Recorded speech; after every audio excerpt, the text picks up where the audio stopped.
Students, class 5th के English subject में आपका स्वागत है। कल हमने हमारी पाठ्य पुस्तक का पहला पाठ वी शैल ओवरकम पढ़ा था।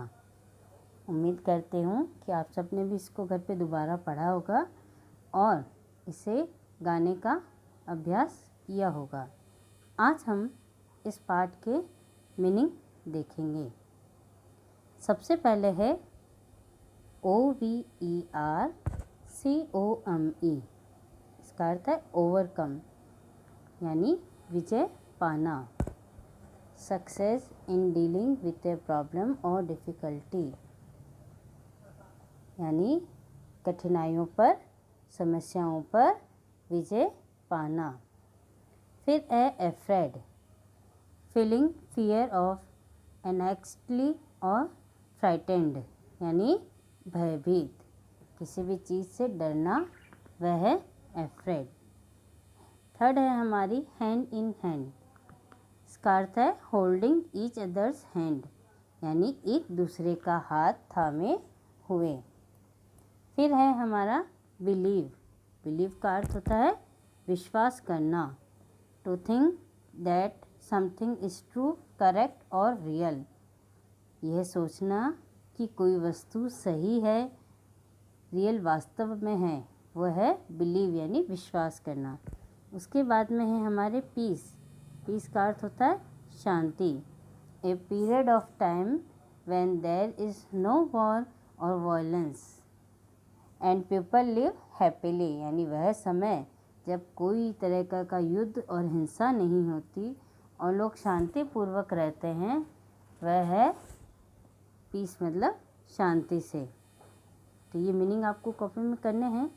इसके बाद में फर्स्ट क्वेश्चन, एक्टिविटी फर्स्ट का first question, according to the poet what makes us free. इसमें चूज़ द करेक्ट अल्टरनेटिव है। तो इस 4 ऑप्शन हमें दिए गए हैं। इन ऑप्शन में से सही जो ऑप्शन है वह हमें यहाँ पे कोष्ठक में भरना है।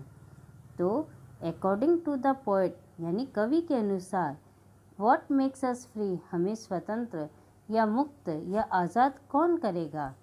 तो हमारे ऑप्शन है, पहला है कर्ज यानी साहस, बी है विक्ट्री यानी जीत, थर्ड है पीस यानी शांति और डी है ट्रुथ यानी सत्य। तो हमने कल पाठ में पढ़ा ही था, कवि क्या कहता है, कवि कहता है कि ट्रुथ यानी सत्य हमें मुक्त करेगा। तो इसमें पहले आएगा डी यानी सत्य हमें मुक्त करेगा। सेकंड है इसमें, what does hand in hand mean in the song. What does hand in hand mean in the song यानी इस गाने के अंदर हैंड इन हैंड यानी हाथ में हाथ का क्या अर्थ है। फर्स्ट है walking down the street, second है यूनिटली, सी है ए परेड और डी है मेकिंग ए ट्रिप यानी गलियों में चलना, यूनाइटली यानी संगठित होना, ए परेड यानी परेड के रूप में चलना और मेकिंग ए ट्रिप यानी एक यात्रा बनाना। तो यहाँ पे इसका मतलब क्या होगा, बी यूनाइटली यानी संगठित होकर चलना। तो ये आप अपनी कॉपी में भर लेना किताब में और फिर कॉपी में कर लेना। थर्ड है हमारे, व्हाट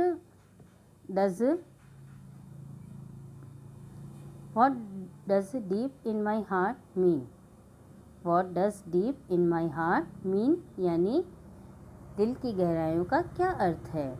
तो ए है व्हाट आई समटाइम्स होप, कुछ ऐसा जिसकी मैं आशा करता हूँ। बी है व्हाट आई स्ट्रांगली फील, कुछ ऐसा जो मैं स्ट्रांगली यानी मजबूती से महसूस करता हूँ। सी है व्हाट आई थिंक, मैं क्या सोचता हूँ और डी है व्हाट आई लाइक।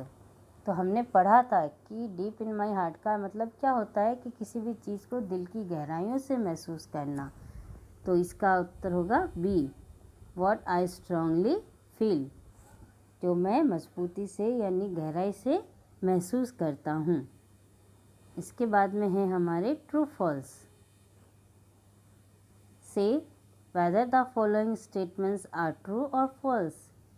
बताइए कि नीचे जो वाक्य दिए गए हैं वह सही है या गलत। फर्स्ट हमारा वाक्य है वी शैल नेवर ओवरकम, कि हम विजय प्राप्त नहीं करेंगे। तो ये तो गलत है। कवि ने तो क्या कहा है कि वी शैल ओवरकम, हम विजय प्राप्त करेंगे। तो ये गलत है, फॉल्स है। तो यहाँ पे हम एफ लिख देंगे। सेकंड है वी शैल वॉक सेपरेटली, हम अलग अलग चलेंगे। तो ये भी गलत है। कवि ने तो क्या कहा है कि हम एक साथ चलेंगे, हाथों में हाथ डालें। तो ये भी गलत है, इसलिए यहाँ पे भी फॉल्स। थर्ड है the truth shall make us free some day, एक दिन सच्चाई की ताकत हमें सभी कठिनाइयों से मुक्त करेगी। तो ये बात तो सही है, कवि ने यही बात कही है, इसलिए यहाँ पे क्या आएगा ट्रू यानी T. First false, second false और थर्ड ट्रू। अब हम इसके क्वेश्चन आंसर देखेंगे। हमारा फर्स्ट क्वेश्चन है why does the poet say we are not afraid, कवि ने ऐसा क्यों कहा है कि हम नहीं डरेंगे। तो इसका आंसर है we are not afraid because he strongly feels it, कवि ने ऐसा इसलिए कहा है क्योंकि वह इसे दिल की गहराइयों से महसूस करता है, यानी उसे अपने अंदर विश्वास है कि वह कभी भी किसी से भी नहीं डरेगा। सेकंड क्वेश्चन है हमारा which line in the song tells you that the poet is not living peacefully at present. Which line यानी कौन सी पंक्ति इन द सॉन्ग, इस कविता के अंदर, इस गाने के अंदर कौन सी पंक्ति है जो टेल्स यू तुम्हें बताती है कि पोएट जो है कवि is not living peacefully at present, यानी इस समय वह शांतिपूर्वक नहीं रह रहा है।